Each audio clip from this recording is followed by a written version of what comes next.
मनोज जरांगे पाटील यांचं शिष्टमंडळ मुंबईकडे रवाना। मनोज जरांगे पाटील यांचं मराठा आंदोलकांचं शिष्टमंडळ मुंबईकडे रवाना झालंय।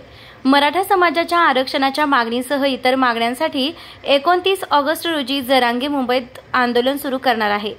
या आंदोलनाच्या पूर्वतयारीसाठी उद्या हे शिष्टमंडळ आझाद मैदानासह इतर मैदानाची पाहणी करणार आहे।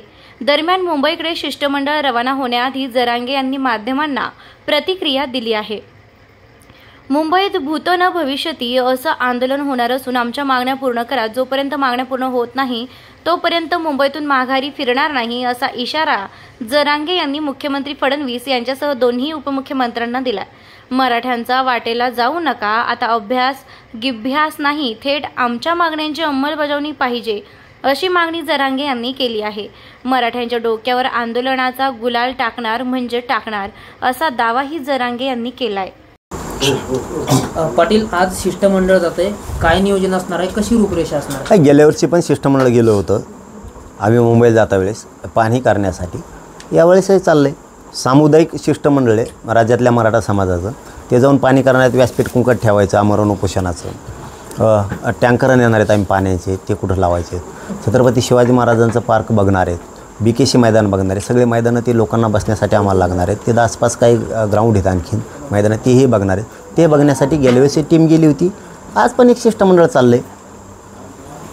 आता 9 वाजता इथून निघताय आता लगेच अंतरवाली। यापूर्वी तुम्ही अनेक आंदोलनं केली, उपोषणं केली, सरकारचे अनेक लोक तुम्हाला येऊन भेटलेले आहे आणि आश्वासनं देऊन गेली, मात्र यावरती तोडगा निघालेला नाही। आता आम्ही काढणार तोडगा, आम्ही शांततेत मुंबईला जाणार।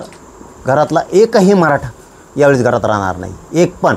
माय माऊलीसह सगळे मुंबईला 2 दिवसासाठी वाटा लावायला येणार आहेत, टोटल एक पण राहणार नाही। त्यांच्या लेकराचं आयुष्याचं कल्याण होतं आहे, त्यांच्या लेकराबाळासाठी मी झटतो आहे, तर मग 2 दिवस त्यांनी काम बुडलेलं काय वटळं होणार नाही।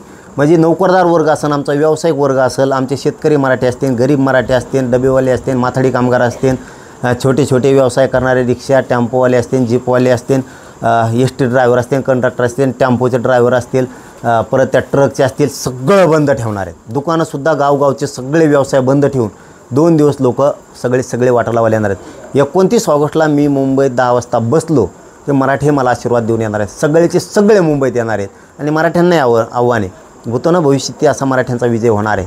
ऐतिहासिक ह्या शेवटच्या लढ्यात तुम्ही स्वतः साक्षीदार व्हा। प्रत्यक्ष येऊन सोशल मीडियावर बघून, TVवर बघून उपयोग नाही, प्रत्यक्ष आपली शक्ती काय ती दाखवायची। कारण हे अथांग समुद्र हे सागर मराठ्यांचा, मराठीच पहिल्यांदा मराठ्याला बघणार आहेत। या पृथ्वी तलावरती इतकी प्रचंड मोठी शक्ती आपली, म्हणून मराठ्यांनी घरी राहायचं नाही। यावेळेस मी मागं येत नसतो आणि मराठ्यांना पक्की खात्री आहे, त्यांना वेळ द्यायचा दिला आहे आपण सरकारला, आता वेळ द्यायची गरज नाही। आपण सगळे मुंबईकडे चला, मराठ्यांच्या डोक्यावरती गुलाल टाकायचा म्हणजे टाकायचं। म्हणजे थोडक्यात आरक्षणासाठी आता तुम्ही चलो मुंबईचा नारा दिला आहे, ही शेवटची वारी असेल, आरपारची शेवटची फाईट आहे। मराठ्यांनी झटून राहा, मी झटून ये, तुटून पडायचं टेन्शन नाही घेत, जेवतं ताट लोटायचं बा बाजूला आणि मुंबईकडे निघायचं, विचारच नाही करायचा। जेवण एक टाईम नाही मिळालेलं बरं, पण लेकरं आयुष्याचे सुखी करणं आपली जबाबदारी, कोणी कोणाचं नसतं। लेकरं बाळं मोठे करा, म्हणून सगळ्यांनी मुंबईकडे निघा, एकसुद्धा घरी राहता कामा नये। आणि मी 2च दिवस काम बुडा म्हणतो फक्त, 27-28 ऑगस्ट मुंबईला चला, 29 ऑगस्टला मी ग्राउंडवर एकदा बसलो 10 वाजता की तुम्ही माघारी या, कसं आरक्षण देत नाही ते मी बघतो। तुम्ही आमरण उपोषण करण्याचं म्हणताय, मात्र यापूर्वी तुम्ही अनेक आमरण उपोषणे केली आहेत, आता मुंबईत उपोषण करण्याची वेळ तुमच्यावर आलेली आहे, याला जबाबदार सरकार, मुख्यमंत्री देवेंद्र फडणवीस साहेब यांनी आमच्या सगळ्या मागण्या आहेत त्यांच्याकडे दिलेल्या सगळ्या पूर्ण कराव्यात, अंमलबजावणी करावी। अंमलबजावणीशिवाय पर्याय नाही। तुम्ही सांगता बघतो करतो, ती समितीन कमिटीन फमिटीन काय नसते आता बस ते नाटकं। सरकारला तुमचा काही इशारा? मला सगळ्या मागण्याची अंमलबजावणी पाहिजे। मराठा आणि कुणबी एक JRच पाहिजे, हैदराबादचा गॅझेटियरच पाहिजे आणि लागूच पाहिजे डायरेक्ट अंमलबजावणी। उद्या करतो 13 दिवशी अभ्यास करतो, वाचितो फिचितो, ते संपला विषय आता। ते वाचितो फिचितोचा विषय संपला। 17 संस्थांचं गॅझेट पाहिजे, पूर्ण पश्चिम महाराष्ट्र बसतो, बॉम्बे गव्हर्नमेंटचं पाहिजे। मला बाकीचे लफडे सांगायचे नाही। सगळे स्वारीच्या अधिसूचनेची अंमलबजावणी पण पाहिजे, सरसकट केसेस पण मागं घेणार। बलिदान गेलेल्या कुटुंबाचा विषय, नोकरीचा आणि मदतीचा राहिला तो पुरा करायचा. अशा 8-9 मागण्या त्यांच्या पाठ झाल्यात भाऊ, सांगायची गरजच नाही. मराठीच्या पाठ झाल्यात आणि सरकारच्या पाठ झाल्या. ते पूर्ण घेतल्याशिवाय मी आता हटत नसतो आणि मी माघारी येत नसतो. आणि मराठी येत नसते आता. मराठी हे कामं उरकून बसलेत, खतं घालून बसलेत, पाळ्या उभाट्या आवत आणले ते नाही आता. दगड ठेवून ते बी ते म्हणजे माघारी याचा ताण नको. गवत उगून द्या ना ते. आता तुम्हाला माहीत नसेल तर सांगतो, गवत उगलं कीच उपटी दे ती. ते म्हणते मला जायचं मुंबईला, हे परत गवत उगायचं. ते रानातच जातं सारखं सकाळ संध्याकाळ. उगलंय कसं बघायला, एवढं वर आलं तरी उपटी दे. उभाट्या आवत आणलेत भाऊ, खतं घालाय ठुलणे. आता काल पाऊस पडला, आता तर असा टेन्शन फ्री झालाय तो. म्हणतो आता पाऊस पडला, आता खत घालतो आणि परत पाऊस वाट बघणार ती पावसाची. त्याची त्याला माघारी तर सर्किट डोक्यात केली होती. त्यामुळं कामं ठुलं नाही तिने आणि काम ठेवू बी नका. मराठ्यांना सांगतो, मराठ्याच्या डोक्यावर गुलाल टाकायचा आणि संधी सोडू नका. मराठ्यांना कधी येत नसते. चालून आली संधीचं सोनं करा. आणि हेच शिकायचं कधी पण. विजयाच्या टायमाला खात नाही बसायचं. सण आले, उत्सव आले, सण हमेशा येईल. आरक्षण पुन्हा नाही येणार. नोकरी शिक्षण गेल्यावर वाटलं झाल्यावर काय नाही येणार पुन्हा. लेकरा बाळांचं वाटलं करू नका. संधी ओळखीत जा. जेवतं ताट बाजूला लोटायचं आणि निघायचं. उत्सव नंतर करू आपण मोठाले, पुन्हा सण बी मोठाले करू. त्या नातात राहतात तर आयुष्याचं वाटलं करून घेतात. सण वारंवार येतील. नोकरी शिक्षण पुन्हा नाही येणार. लेकराचं वाटलं झालं काय करता. त्याच्यामुळं आपल्या घरात लाख रुपये पगार आल्यावर मोठाले करू ना उत्सव. आणखीन त्याच्यापेक्षा टप्पू. वेळ वायाला घालायची नाही. ताकदीनं सगळेच मुंबईला निघा आता.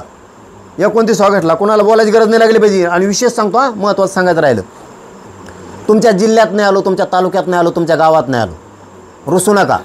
पश्चिम महाराष्ट्रात नाही आलो, मराठवाड्यात नाही आलो, खानदेश विदर्भात नाही आलो, कोकणात नाही आलो, मुंबईत नाही आलो, रुसू नका. माझं शरीर मला साथ देत नाही, मला फिरणं होत नाही. तुमच्या खांद्यावर जबाबदारी घ्या आणि सगळ्यांना मुंबईकडे चला. गावच्या बैठका गावातच घ्या आणि गाड्या लावा सुरू करा. आणि काही गाड्या आपल्या डॉक्टर, शिक्षक, वकील, श्रीमंत मराठ्याच्या आहेत, राजकारणी मराठ्याच्या आहेत. त्याला म्हणा काढ गाडी मुंबईला चल. एका गावात 50-50, 60-60 गाडी आपली.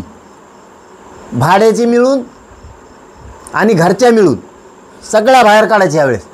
माही वाट बघू नका. जिल्ह्याचा आला नाही, तालुक्याचा आला नाही बुवा आपला काम करणारा, मग कशी बैठक घेऊ. अरे गावातलेच घ्या. आपणच आपले गरिबाची लढाई हातात घ्या. गरीबच मालक व्हा. कुणाची वाट बघता. ते नाही आले मग आपल्या बैठक घ्यायच्या नाही काय. ते का व्हायची आपलं वाटलं झालं. त्यामुळे आपल्या गावची, महाराष्ट्रातल्या प्रत्येक गावात, आजच सांगून टाकतो, प्रत्येक गावात आपण आपल्या बैठका घ्या. कुणाची वाट बघू नका. हे नाही आला आणि ते नाही आला आणि ते पहिले लई करीत होता बुवा आणि आता येणार. ते नसन येत. त्याचा काही फायदा नसेल झाला आपल्याकडून राजकारणात, म्हणून नसन येत. त्याची वाट फिट बघू नका. आपल्या लेकराचं वाटलं होईल. त्याच्या लेकराचं कल्ला वाटा लावा. मुंबईत थेट मधून माघारी कुणी यायचं नाही. आम्ही तिथं बसलो की तुम्ही वापस या. त्यामुळं कुणी कुणाची वाट बघू नका. तालुक्यात जिल्ह्यात बैठक होणार नाही. त्याच्यामुळं आणि मग इथं बघूच नका. त्यामुळं कारण माझं शरीर साथ देत नाही. मुंबईकडे निघा सगळे. अनेकदा तुम्ही सरकारला संधी दिलेल्या होत्या, आता यावेळेस संधी देणार का? हे संधेन फंदी काय. आणि 1.5 वर्ष 2 वर्ष काय दिलं आता. आता काय संध्यान फंदी कवर घेतो. ते कवर वाचीन मी काय करू त्याला. ते म्हणते अभ्यास करतो. कायचा अभ्यास करतो तू. मग समिती काय आली होती. तुला अभ्यास करायचा समिती काय आली होती. मग आयोग काय आलं नाही मला. तुला वाचत होतं, तोच बसायचं पुस्तक वाचित. ते तुम्ही काही नाटकं सांगणार आम्हाला. आम्हाला अभ्यास करायचा आहे, समितीला करायचा आहे, आयोगाला करायचा आहे, अभ्यासकाला करायचा आहे, घटनातज्ञाला करायचा आहे, आरक्षणाच्या अभ्यासकाला करायचा आहे, कायद्याच्या अभ्यासकाला करायचा आहे, वकिलाचा करायचा आहे, आमच्या मंत्र्याला अभ्यास करायचा आहे. तू करा अभ्यास 15 वर्षे आणि आम्ही आणतो ऊस तोडीत ऊस इकडं. तू कवर अभ्यास करेन त्याचं मला काय करायचं. आम्हाला आली वावर एकाची येळी धन. तू कवर अभ्यास करतो. अभ्यास मला नाही माहीत. सांगितलेल्या मागणीचं मला अंबायला पाहिजे नाही. तू तुला बघ तिकडं उद्योग. आम्हाला बघू काय करायचं. तुम्हाला एकच सांगतो फक्त, पुन्हा भानगडीत पडायचं नाही. वाटत जायचं मराठीचं. डवचायचं काम करायचं नाही. पांधन रस्तासुद्धा सुरू राहणार नाही या बारीने. पांधन रस्तासुद्धा आमच्या मावल्यासुद्धा शांततेत रस्त्यावर आहे त्या बारीने. हो ते सरकारला, फडणवीसला सुद्धा सांगतोय. तिथं काय झाकून लपून नसतं आपलं. तिकडे गेला आणि ते कोणत्या दिशेने बाण आणला. बाण आणि फान काही नसतं. इथं सरळ आहे आपल्यापाशी. दोन्ही उपमुख्यमंत्री आणि मुख्यमंत्री बा. एकाही पोराला माहीत काठीसुद्धा डावचायची नाही मुंबईत येणाऱ्या. बांधण रस्ता सुरू राहणार नाही. मराठ्यांच्या महिलासुद्धा यावर रस्त्यावर असतात. हां शांततेत. पण पांढरा रस्ता सुद्धा सुरू ठेवणार नाही. मग आम्ही शांततेत यायलो. लोकशाही मार्गानं करणार आहे. आम्ही ते मागं सिद्धसुद्धा केलं. शांततेत गेलो. शांततेत करोडो समाज माघारी आला. आम्ही तसले लोक नाहीत. कुठीनं पब्लिक जमली म्हणून दादागिरी कर. मी माझ्या समाजाला वाईट वळणावर जाऊ देत नाही. तुम्ही आम्हाला त्या भानगडीत पाडायचं नाही. एकदा तुम्ही आमच्यावर हल्ला केला पुन्हा ती या भानगडीत पडून चूक करायची नाही. जड जाईन.